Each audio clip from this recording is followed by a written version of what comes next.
Hi! అందరూ ఎలా ఉన్నారు? మనం కేక్ చాలా డిఫరెంట్ వేస్‌లో చేస్తూ ఉంటాం. కానీ ఎప్పుడు చేసినా కూడాను అది బేక్ చేసే చేస్తాం. కానీ ఈరోజు నేను మీకు చాకో గులాబ్ జామ్ కేక్ అది కూడా స్టీమ్డ్ వెర్షన్ చూపించబోతున్నాను. ఇది నేను స్టీమ్ చేసి చేసిన కేక్. చాలా హెల్తీయర్ ఆప్షన్ అనమాట. ఇందులో యూజ్ చేసే ఇంగ్రీడియెంట్స్ నుంచి ప్రాసెస్ వరకు చాలా సింపుల్ అండ్ ఈజీ. సో ఏమాత్రం లేట్ చేయకుండా ఎలా చేయాలో చూద్దాం రండి. ఫస్ట్ ఒక గిన్నెలో జల్లెడ పెట్టుకొని అందులో 1 కప్ గోధుమ పిండి, 1/4 కప్ వరకు cocoa powder, 1 teaspoon baking powder, half teaspoon baking soda add చేసుకొని ఈ ఇంగ్రీడియంట్స్ అన్నీ కూడా ఉండలేవి లేకుండా బాగా జల్లించుకోండి. ఏమైనా ఉన్నా కూడా మీరు హ్యాండ్తో ప్రెస్ చేసేస్తే అవి బాగా అయిపోతాయి. అలా చల్లించుకున్న పిండిలోని హాఫ్ కప్ వరకు గులాబ్ జామ్ మిక్స్ ఉంటుంది కదా, అది యాడ్ చేసుకోండి. ఇప్పుడు ఒక విస్కర్తో ఈ ఇంగ్రీడియంట్స్ అన్ని బాగా మిక్స్ చేసుకోండి. ఉండలేవి లేకుండా పిండి అనేది బాగా పూర్తిగా కలిసిపోయేటట్టు విస్కర్తో మీరు మిక్స్ చేసుకోండి. చూసారు కదా, ఈ విధంగా మిక్స్ చేసుకొని పక్కన పెట్టుకోండి. నెక్స్ట్ ఇంకొక బౌల్లో 1 కప్ వరకు కాచి చల్లార్చిన పాలు తీసుకోండి. కొంచెం గోరువెచ్చగా ఉన్నా పర్వాలేదు. నెక్స్ట్ హాఫ్ కప్ వరకు పెరుగు, 1/4 కప్ వరకు ఆయిల్ తీసుకోండి. ఫ్లేవర్లెస్ ఆయిల్ తీసుకోండి. నెక్స్ట్ ఒక హాఫ్ కప్ వరకు ఇక్కడ నేను పటిక బెల్లం గ్రైండ్ చేసి తీసుకున్నాను. మీరు కావాలంటే పౌడర్ షుగర్ కానీ పౌడర్ బెల్లం కానీ తీసుకోవచ్చు. ఇప్పుడు ఈ ఇంగ్రీడియంట్స్ అన్నీ బాగా మిక్స్ చేసుకోండి. నేను ఇక్కడ యాలకుల పొడి కూడా యాడ్ చేశాను. చెప్పడం మర్చిపోయింది, స్కిప్ అయిపోయింది.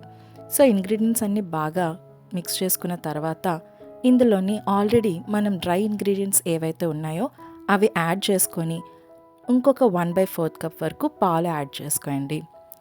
మీరు కొంచెం పిండి కన్సిస్టెన్సీ చూసుకొని మీకు ఒకవేళ సరిపోలేదు అనిపిస్తే ఇంకొక 2 టేబుల్ స్పూన్స్ పాలు యాడ్ చేయండి. నాకు ఇక్కడ సరిపోయింది, మీకు కావాలంటే యాడ్ చేసుకోండి. ఇలా క్రీమీ కన్సిస్టెన్సీ ఉంటే సరిపోతుంది. ఎక్కువ ఫ్లోయి కన్సిస్టెన్సీలో మాత్రం అస్సలు చేయొద్దు. పాలు ఏమాత్రం కొంచెం ఎక్కువ యాడ్ చేసినా కూడాను ఇది ఫ్లోయి కన్సిస్టెన్సీ అయిపోతుంది. ఒకసారి దాన్ని గుర్తుపెట్టుకోండి.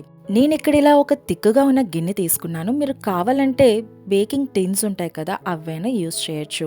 బట్ ఏదైనా కొంచెం తిక్కుగా ఉన్నవే తీసుకోండి. ఇలా కేక్ మిక్స్ యాడ్ చేసుకున్న తర్వాత చాకో చిప్స్తో గార్నిష్ చేసుకున్నాను. మీరు కావాలంటే నట్స్ అయినా యూస్ చేయొచ్చు. ఇప్పుడు ఇది ఒక 20 to 30 మినిట్స్ లో ఫ్లేమ్లో ఇడ్లీ ఎలా అయితే స్టీమ్ చేసుకుంటామో అదే స్టీమర్లో స్టీమ్ చేసుకోండి. చూసారు కదా, 30 మినిట్స్ తర్వాత మన కేక్ ఎంత పర్ఫెక్ట్గా స్టీమ్ అయిందో.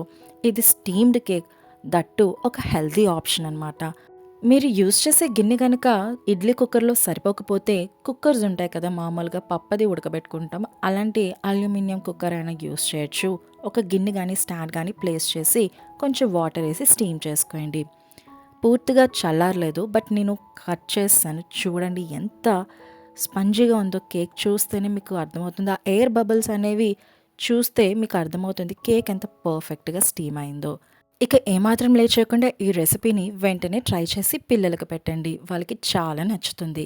అలాగే ఇలాంటి మరెన్నో రెసిపీస్ కోసం ఛానల్ని తప్పకుండా సబ్స్క్రైబ్ చేసుకొని వీడియోని లైక్ అండ్ షేర్ చేయడం మర్చిపోకండి. Until next video, take care and bye.